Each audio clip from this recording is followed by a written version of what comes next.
আসসালামু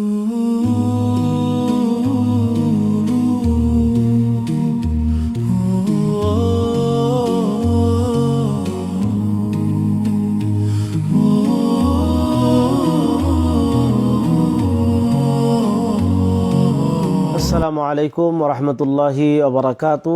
সম্মানিত দিনী ভাই ও বন্ধুগণ, জীবন নিয়ন্ত্রণে রাসূল করিম সাল্লাল্লাহু আলাইহি ওয়াসাল্লাম থেকে বর্ণিত 4টি গুরুত্বপূর্ণ হাদিস আমাদের এই জীবনের নিয়ন্ত্রণের জন্য প্রিয় নবী সাল্লাল্লাহু আলাইহি ওয়াসাল্লাম অসংখ্য নসিহত হাদিসের ভিতরে তিনি আমাদেরকে করেছেন।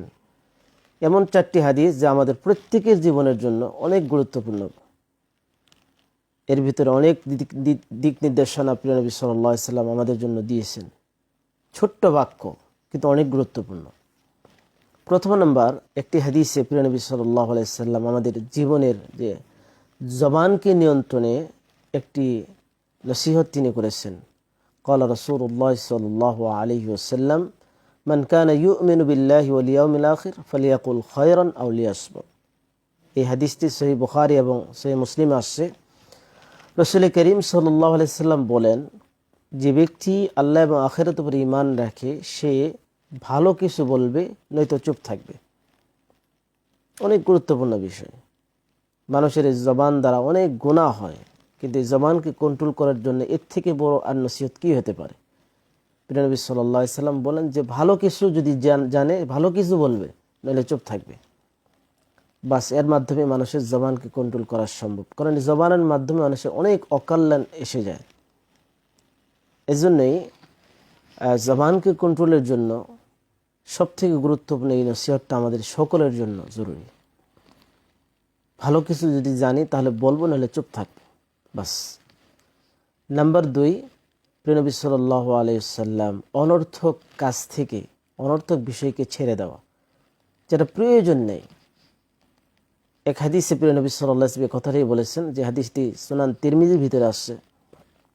ক্বালা রাসূলুল্লাহ সাল্লাল্লাহু আলাইহি ওয়াসাল্লাম, মিন হুসনি ইসলামিল মারই তারকুহু মা লা ইয়ানি।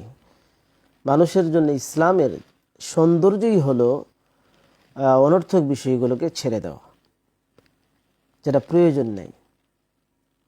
তো এর জন্যে অপচয় বা অনর্থক, যেখানে দুনিয়া এবং আখিরাতের যেটা আমাদের কল্যাণকর নয়, এমন কোনো বিষয়, এমন কোনো জিনিস থেকে ছেড়ে দেওয়াটাই হলো প্রকৃত মুমিনের দায়িত্ব এবং কর্তব্য।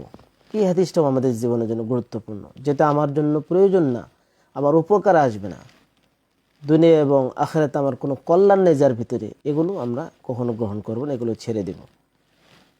আমার সময়, আমার অর্থ সম্পদ, আমার বয়স, এগুলোর ভিতরে যেন খরচ না হয়। 3 নম্বর, প্রিয় নবী সাল্লাল্লাহু আলাইহি ওয়াসাল্লাম আমাদের আত্মাকে নিয়ন্ত্রণের জন্য, আত্মার যে সমস্ত রোগ আছে এর ভিতরে অন্যতম একটা রাগ করা। এই রাগের মাধ্যমে কিন্তু অনেক বিষয়, মানুষের জীবন অনেক সময় তছনছ হয়ে যায়। এই জন্যই এটাকে কন্ট্রোল করার জন্য প্রিয় নবী সাল্লাল্লাহু আলাইহি ওয়াসাল্লাম আমাদেরকে বলেছেন, বিভিন্ন হাদিসের ভিতরে উপায় পদ্ধতি তিনি বলে দিয়েছেন।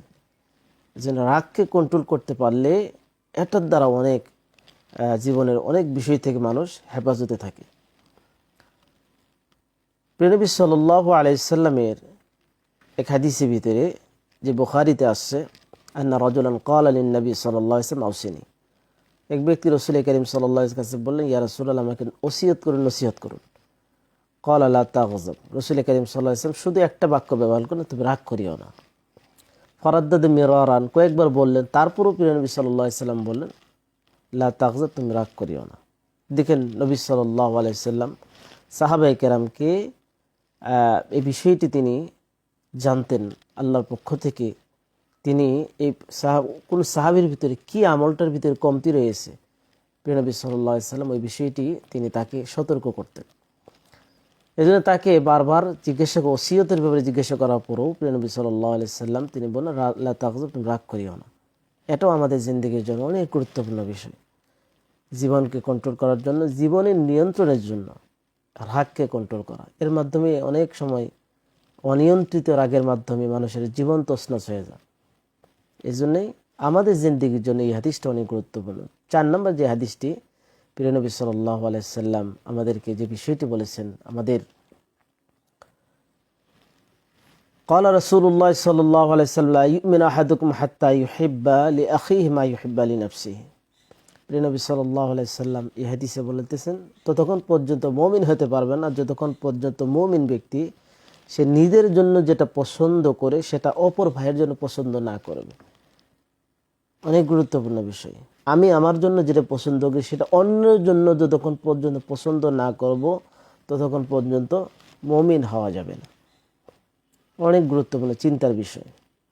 এই জন্য এর দ্বারা মানুষের আত্মার প্রশান্তি এসে যায়। প্রিয় দিনী ভাই ও বন্ধুগণ, প্রকৃত মুমিনের পরিচয় হলো মুমিন ব্যক্তি যে তার নিজের জন্য যেটা পছন্দ অপর ভাইয়ের জন্য এটাও সে পছন্দ করবে। অপরের জন্য অন্যটা এমনটি নয়, নিজের জন্য যেটা পছন্দ অপর ভাইয়ের জন্য সেটা পছন্দ করবে। এই জন্য সম্মানিত দিনী ভাই ও বন্ধুগণ, এখানে 4টে বিষয় আসলো। আমাদের জবানকে কন্ট্রোল, অনর্থক বিষয় থেকে বেঁচে থাকা, তারপর নিজের আত্মাকে কন্ট্রোল, আরেকটা হলো নিজেদের অন্তরের প্রশান্তি, অন্তরের দিলের ভিতরে আত্মার প্রশান্তি নিয়ে আসার যে মাধ্যম। নবী সাল্লাল্লাহু আলাইহি সাল্লাম এই হাদিসগুলো ভিতরে বর্ণনা করলেন। অনেক গুরুত্বপূর্ণ হাদিস আমাদের জীবনের জন্য, প্রত্যেকের জীবনের জন্য। আল্লাহ পাক রব্বুল আলামিন এই সমস্ত হাদিস থেকে আমাদেরকে শিক্ষা নেওয়ার তৌফিক দান করুন। নবী সাল্লাল্লাহু আলাইহি সাল্লাম যে হাদিসের ভিতরে যে নসিহতগুলো করলেন আমাদের এই জিন্দেগির পরিবর্তনের জন্য এগুলোর থেকে নসিহত গ্রহণ করার তৌফিক দান করুন। আমিন। আসসালামু আলাইকুম ওয়া রাহমাতুল্লাহি ওয়া বারাকাতুহু।